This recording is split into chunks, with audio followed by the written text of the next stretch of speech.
Muito bem, pessoal. Vamos aqui então finalizar o nosso estudo das baterias nos sistemas fotovoltaicos. Vamos falar aqui de bancos de baterias.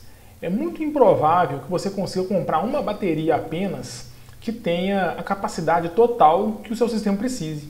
Geralmente a gente associa baterias em série e em paralelo para atingir tensões e capacidades que a gente precisa no sistema. Então a gente costuma chamar isso de banco de baterias.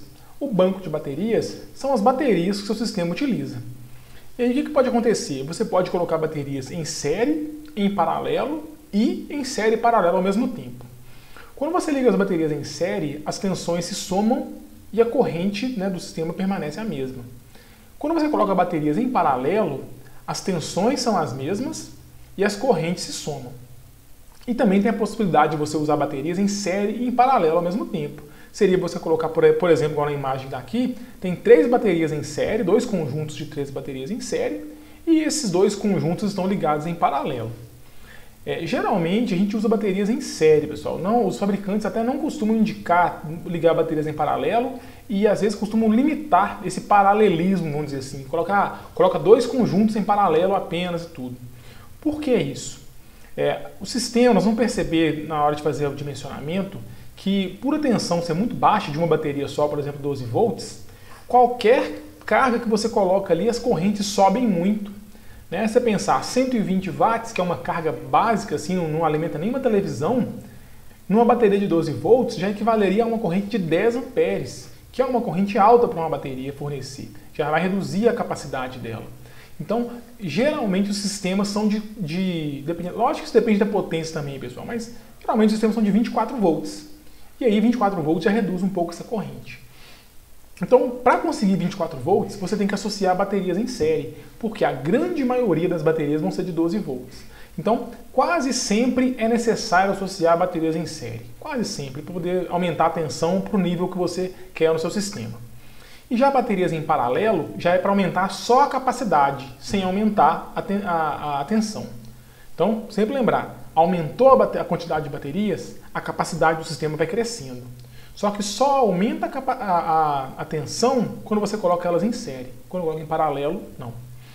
Beleza? E o paralelismo ele é um pouco problemático, pessoal, porque, por exemplo, nesse esquema aqui, eu tenho 6 baterias. 6 baterias. 3 estão em série, 3 estão em série e os conjuntos em paralelo. Eu tenho que tentar garantir que as baterias tenham a mesma tensão.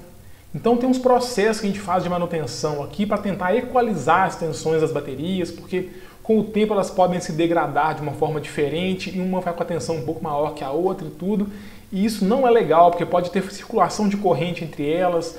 Não é um problema para a gente pensar agora, mas no futuro, quando a gente for falar de projetos, a gente vai falar um pouco mais disso. Então é sempre mais interessante associar em série e tentar projetar o seu sistema para que tenha só baterias em série, quando possível. E quando for preciso colocar em paralelo, observar o que o fabricante da bateria está indicando. Continuando aqui, vamos falar um pouco das características ideais para você usar baterias em sistemas fotovoltaicos. Então, o que a gente pode dizer? Os ciclos de carga e descarga, geralmente, eles são rasos nos sistemas fotovoltaicos. O que eu quero dizer? O ciclo do dia a dia normal é um ciclo raso, é o ciclo que você projetou. Por exemplo, colocou lá 30%, 40% de profundidade de descarga, vai ser esse o ciclo normal. No entanto, vai ter dias, semanas às vezes, vai ficar nublado, vai chover, então a bateria não vai se recarregar como deveria. Então vão ter ciclos profundos. Então você tem que pensar nisso já na hora de fazer o seu projeto. Que a quantidade de energia que você vai ter armazenada, talvez você pode calcular pensando assim, olha, eu quero poder ficar pelo menos uns 3 dias sem recarga. Porque a gente sabe, tem semanas que chove, tem vezes que chove mais de uma semana direto. E dias de chuva, a recarga da bateria é praticamente insignificante. Praticamente não tem.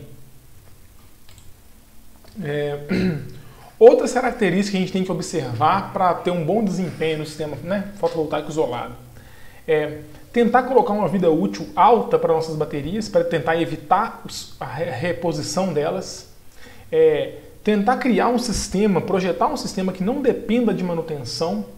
Então, por exemplo, não colocar um lugar que tenha grama, mato para ser cortado, locais para acúmulo de sujeira, para acesso de animais também, certo? Usar baterias que não demandam manutenção, que não tem que colocar água nela, por exemplo, para manter o nível do eletrólito. A elevada eficiência de carregamento, que é ter um bom controlador de carga. É uma bateria que tenha baixa taxa de autodescarga, aí você vai ter que comparar no mercado para encontrar uma que tenha a melhor relação. E confiabilidade, né, que é talvez tentar colocar uma bateria que tenha um fabricante com renome no mercado, que não vai te dar dor de cabeça com o tempo. Outros fatores que a gente tem que pensar também na hora de escolher uma bateria. Primeiro, disponibilidade de fornecedor. Não adianta você querer colocar uma bateria lá que não tem no mercado. Ou, achei uma bateria com capacidade enorme, que uma só vai atender meu sistema.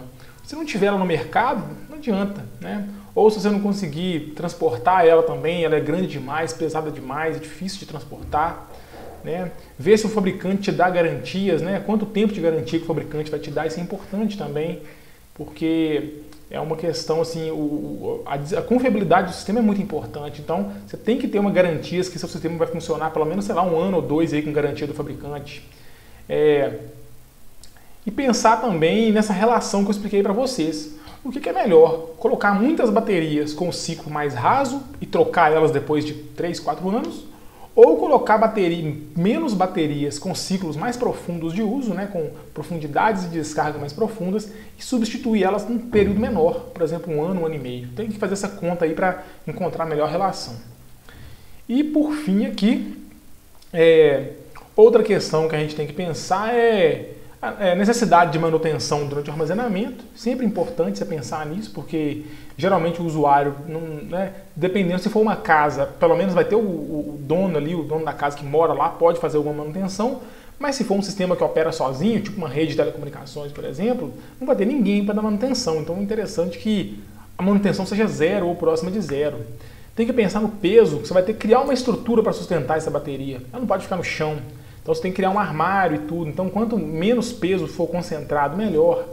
Pensar na densidade de energia. A densidade de energia vai te dar ali uma relação do volume que a bateria vai ocupar com a quantidade de energia que ela vai fornecer. Então você tem que ter um espaço disponível para essa bateria ficar e ocupar aquele espaço durante o tempo todo, né? Outra coisa importante é a temperatura ambiente do local de instalação. Vocês viram que a temperatura é um problema, não é um problema, mas é uma característica muito importante do sistema, a temperatura ambiente. E outra é a disponibilidade de custo dos controladores de carga. Então, você vai pensar no sistema fotovoltaico, a gente vai falar disso depois, não precisa se preocupar muito com isso agora não.